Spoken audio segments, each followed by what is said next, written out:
तीन दिवसीय youth conclave का हुआ डूडलोद में आगाज। राजस्थान युवा बोर्ड की ओर से हो रहा है आयोजन। डूडलोद पब्लिक स्कूल डूडलोद के सहयोग से कार्यक्रम प्रज्ञा प्रभाग के राष्ट्रीय संयोजक जय नंद कुमार ने किया शुभारंभ। हरियाणा के सूचना आयुक्त प्रदीप सिंह शेखावत भी रहे मौजूद। कॉन्क्लेव के संयोजक BL रणवा ने भी किया संबोधित। प्रदेश के 26 जिलों से 150 युवा ले रहे कॉन्क्लेव में हिस्सा। राजस्थान की युवा नीति को लेकर होगा कॉन्क्लेव में मंथन। झुंझुनू के डूडलोद में आज राजस्थान युवा बोर्ड द्वारा आयोजित 3 दिवसीय यूथ कॉन्क्लेव 2024 का शुभारंभ किया। डूडलोद शिक्षण संस्थान और युवा साथी संगठन के सहयोग से आयोजित इस यूथ कॉन्क्लेव में प्रदेश के विभिन्न 26 जिलों से 150 युवा हिस्सा ले रहे हैं। वहीं झुंझुनू जिले के हर पंचायत से 2-2 तथा नगर पालिका क्षेत्र से भी 5-5 युवा शामिल हो रहे हैं। डूडलोद में स्थित डूडलोद पब्लिक स्कूल में शुरू हुए इस यूथ कॉन्क्लेव का शुभारंभ राष्ट्रीय स्वयंसेवक संघ के वरिष्ठ प्रचारक एवं प्रज्ञा प्रभा के राष्ट्रीय संयोजक जे नंद कुमार व हरियाणा के सूचना आयुक्त प्रदीप सिंह शेखावत ने किया। इस मौके पर दोनों अतिथियों के अलावा यूथ कॉन्क्लेव के संयोजक एवं प्रसिद्ध शिक्षाविद BL रणवा ने भी विचार रखे। इस मौके पर जे नंद कुमार ने कहा कि युवा नीति बनाना समय की मांग है। राजस्थान में युवा नीति नहीं बनाई गई, लेकिन अब इसे बनाना जरूरी है। उन्होंने की एक साफ और परिभाषित युवा नीति बनानी है।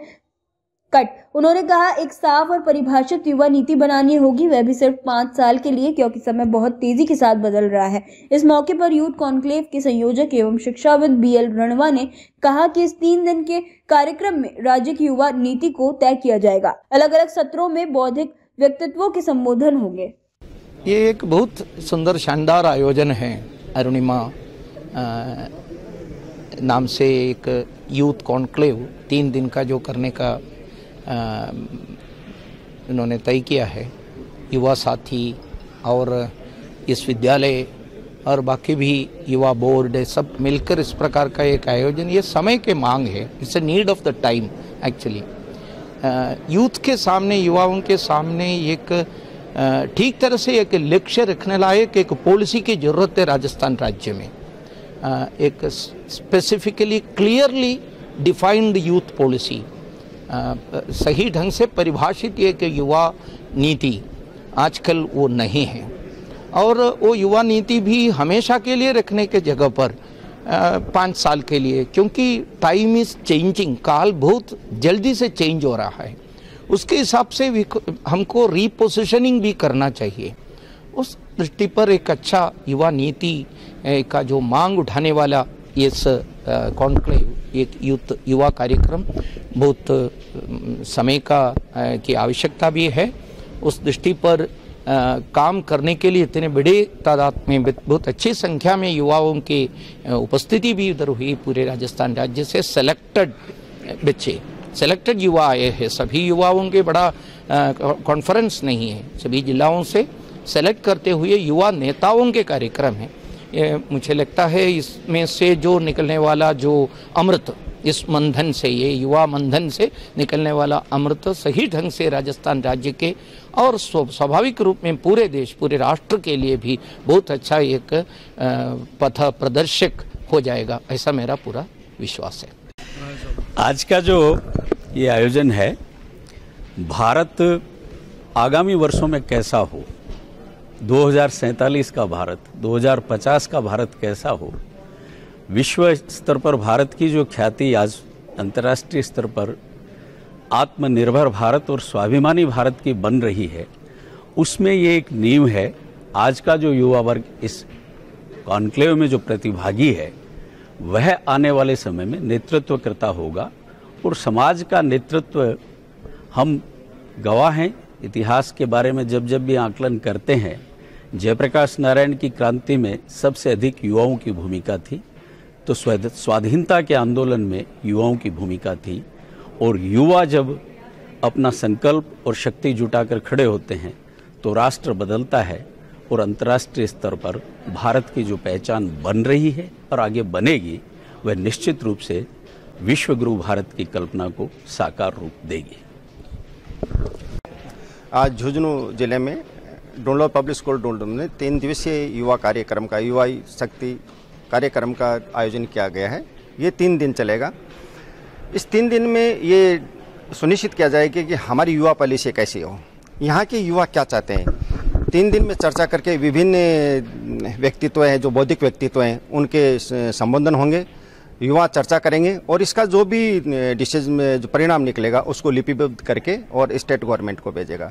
ये बड़ी खुशी की बात है कि हम विवेकानंद जी को याद करते हैं और देखते हैं कि झुंझुनू में उनको विवेकानंद जी का नाम मिला था, उनकी वेशभूषा यहीं से डिसाइड की थी और आज बड़ा सौभाग्य डूनलो पब्लिक स्कूल का, झुंझुनू का बड़ा सौभाग्य है कि ये युवा कार्यक्रम, युवा समागम कार्यक्रम यहीं से हो रहा है। ये पूरे झुंझुनू के लिए बहुत ही खुशी की बात है कि निश्चित रूप से युवा पॉलिसी में हमारे राजस्थान के स्पेशली झुंझुनू के युवाओं का बहुत महत्वपूर्ण योगदान होगा। देखिए, परमवीर पीरू सिंह मेले की चर्चा करी तो ये क्या करवा रहे हैं या कहते हैं कि होना चाहिए? ये मेरा जो हमारी जो अभी 3 दिन इसमें जो प्रोग्राम चलेगा, इसमें विषय ये भी होगा कि पीरू सिंह जी के नाम से एक मेला हो और उसका हम ड्राफ्ट बना के और स्टेट गवर्नमेंट को भेजेंगे और हमारे लोकल लेवल पे भी हम कोशिश करेंगे कि इसको कैसे कार्य रूप में किया जाए।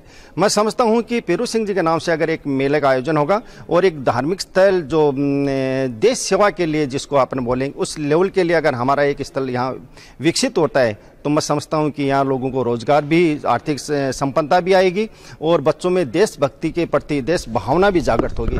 तो इसके बारे में भी हमारी पॉलिसी, इस पॉलिसी के अंदर एक ड्राफ्ट बना के भेज रहे हैं और निश्चित रूप से इसमें काम करेंगे। तो टाइम में और डिसाइड करेंगे कि जगह कौन सी होगी, टाइम कौन सा, और जो भी जगह होगी एक परमानेंट जगह होगी।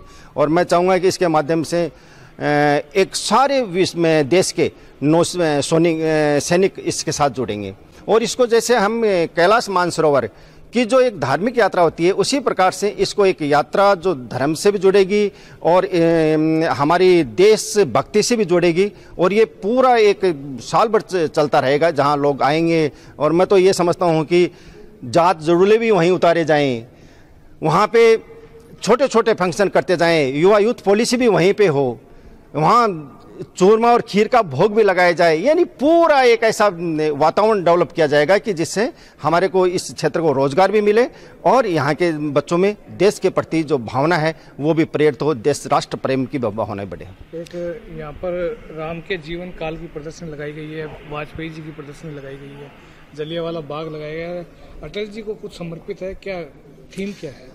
ये इसमें यह है कि हमने जो स्टार्टिंग से लेकर इस देश के लिए, हमारे देश के लिए किन लोगों ने एक बलिदान इस देश को स्वतंत्र करने में दिया है। अटल जी, नेताजी सुभाष चंद्र बोस का भी आपने देखा होगा, अटल जी का भी देखा होगा, यानी जितने भी महान व्यक्तित्व यहाँ हुए उनको सभी को ये 3 दिन का यूथ कार्यक्रम, इसमें विवेकानंद जी को भी आपने देखा होगा, यानी जितने भी युवा हैं, सुभाष चंद्र बोस को भी आपने देखा है, आपने भगत सिंह को भी जी को भी इसमें आपने इस प्रदर्शनी में देख रहे हो। यानी हर जो देशभक्त या जो डिग्निटीज है उनको हम बच्चों के सामने लाए हैं इस प्रोग्राम के अंदर और हम चाहते हैं कि उनसे भैया हमारे बच्चे सीखें। इनका प्रदर्शनी का ये कारण। जलियांवाला बाग स्थापित किया है, कितना टाइम लगा, क्यों किया? ये जलियांवाला बाग है कि हमने क्या क्या स्वतंत्रता के लिए क्या क्या हमने बलिदान दिया है, ये उसका एक संघर्ष का एक प्रतिरूप हमने यहाँ रखा है। उस बनाने में हमारे को 3 दिन, इसमें हमारे बच्चों को और स्टाफ को 3 दिन लगा कि बच्चे सीखें कि हमारे जो पूर्वज हैं, हमारे जो पहले जो संघर्ष किया था देश को स्वतंत्र करवाने, उन लोगों ने कितना बलिदान दिया, क्या कैसे गोलियां खाई है। तो ये निश्चित रूप से हमारे को इन बच्चों को आगे मोटिवेट करने में, युवाओं को और आगे बढ़ने में ये प्रेरणा देगा।